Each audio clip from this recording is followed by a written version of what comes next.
राधे राधे, जय श्री कृष्णा दोस्तों। हमारे आज के ब्लॉग वीडियो में आप सभी का स्वागत है। तो दोस्तों, आज है जन्म अष्टमी।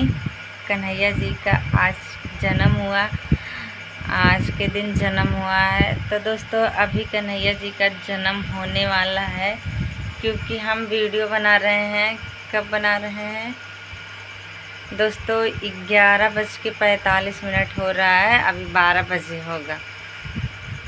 तो दोस्तों, हमारी तरफ से जन्माष्टमी की ढेर सारी शुभकामनाएं आप सभी को।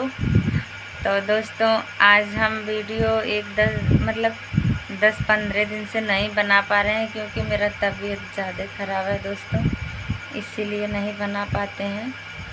लेकिन अब थोड़ा सा अच्छा लगता है तब बना लेते हैं।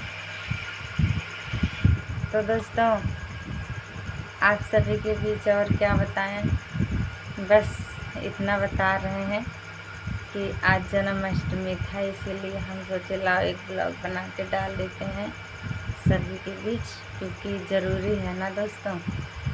तो दोस्तों, हमारा वीडियो देखिए और हमें लाइक कीजिए, सपोर्ट कीजिए।